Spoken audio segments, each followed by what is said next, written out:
Is this really happening? I can't believe it's true. I'm just as surprised as you. Is this really happening?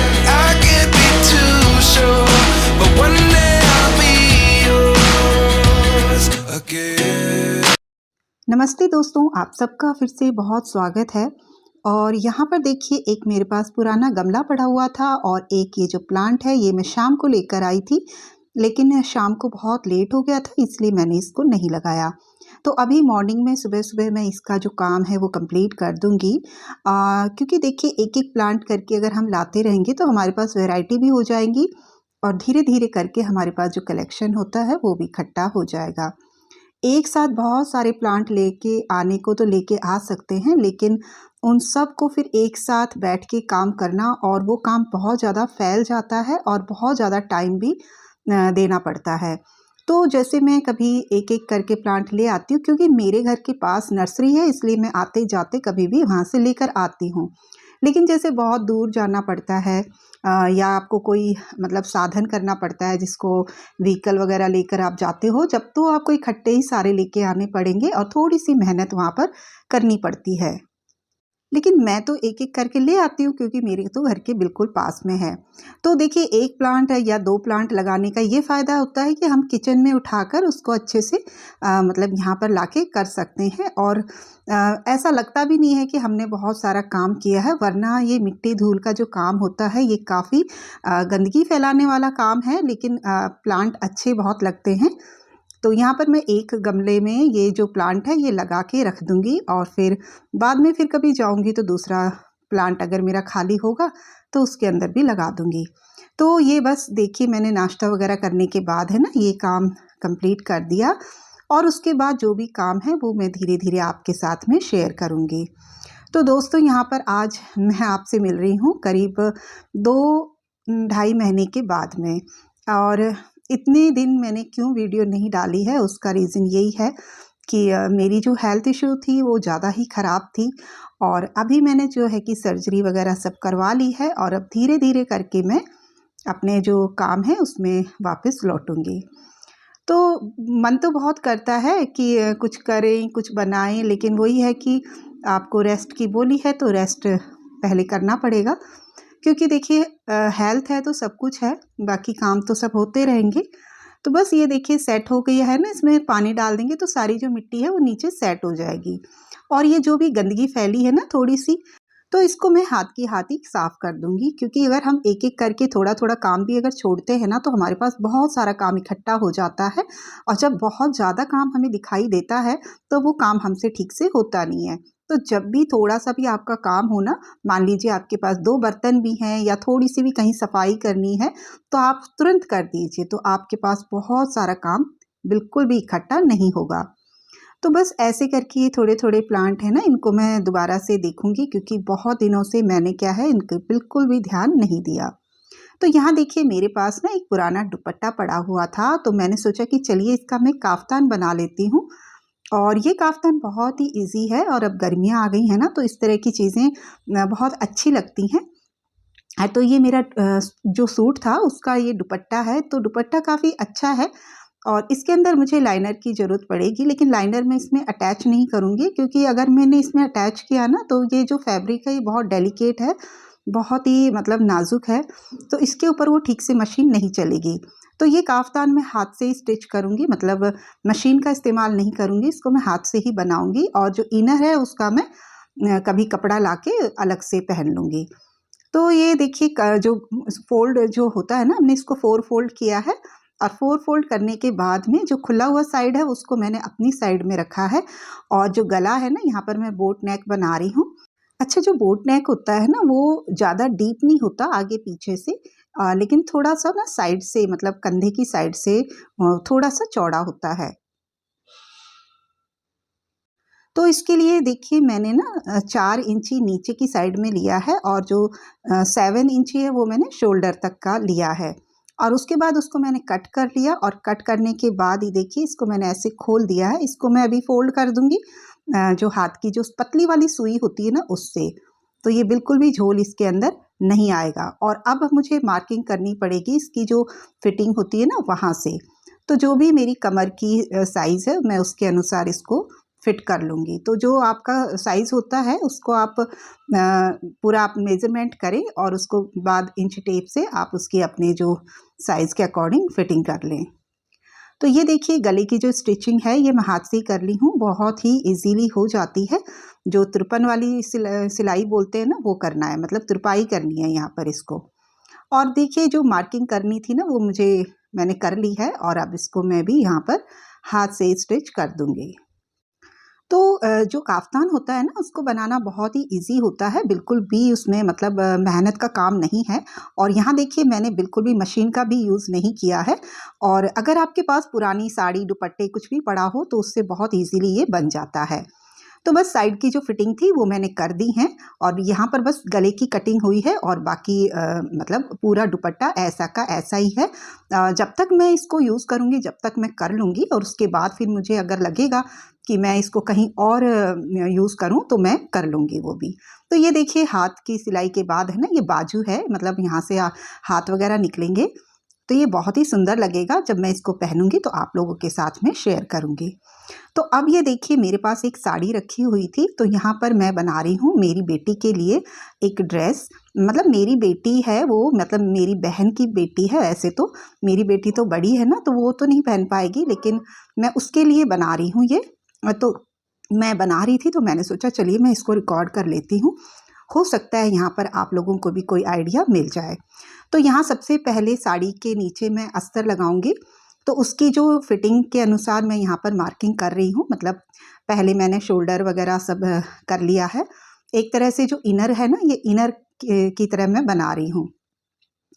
तो यहाँ पर देखिए ये जो नेक है ये मैंने थोड़ा डीप रखा है क्योंकि मैं नहीं चाहती जो साड़ी मतलब सॉरी साड़ी से जो हम ड्रेस पहनने बनाएंगे ना उसके अंदर से ये जो गला है ना जो कपड़ा है अस्तर का ये दिखाई दे।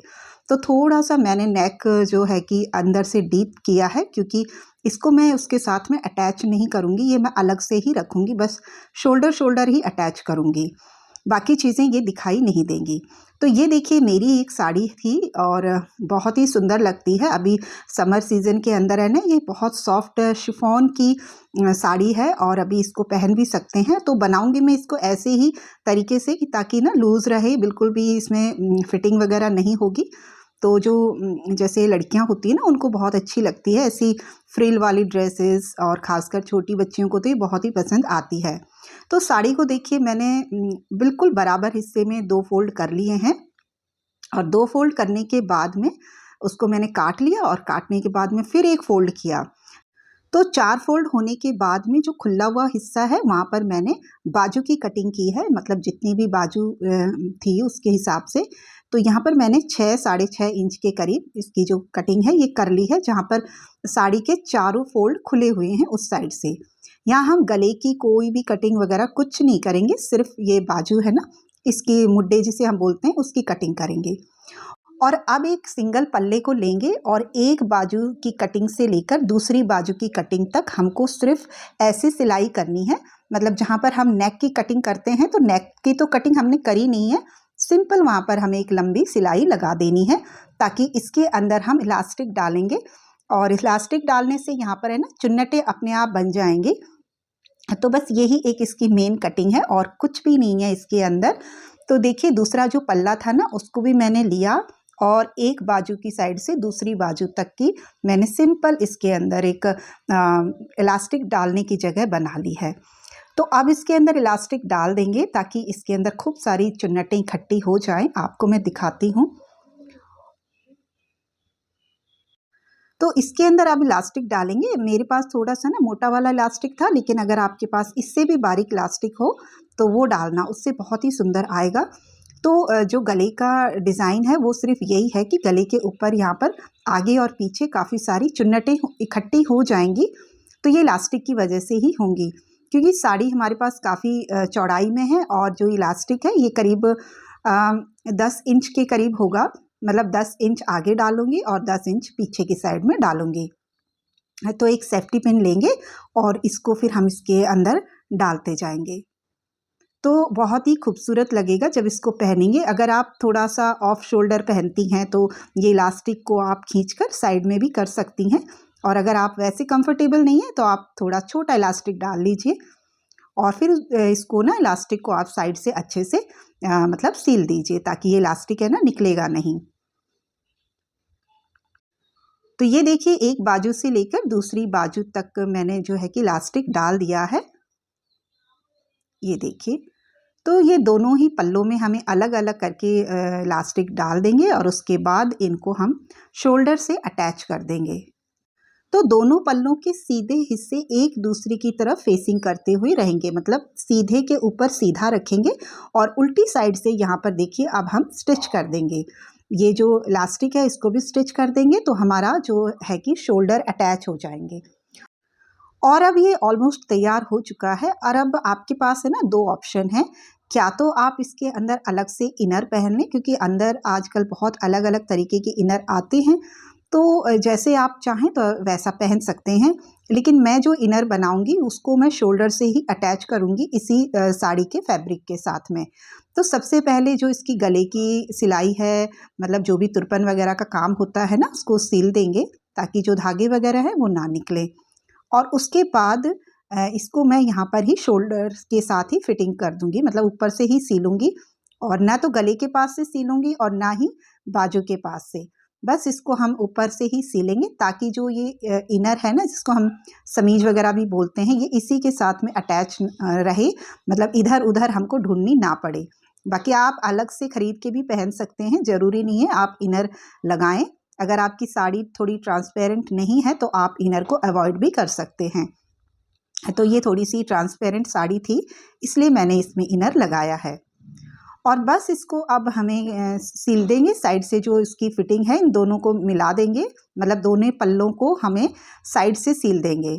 तो कोई फिटिंग के मार्क वगैरह कुछ नहीं लगाना है हमको। तो ये देखिए, ये ऐसे इसके साथ में ये इनर है ना, ये इसी के साथ में ही अटैच रहेगा।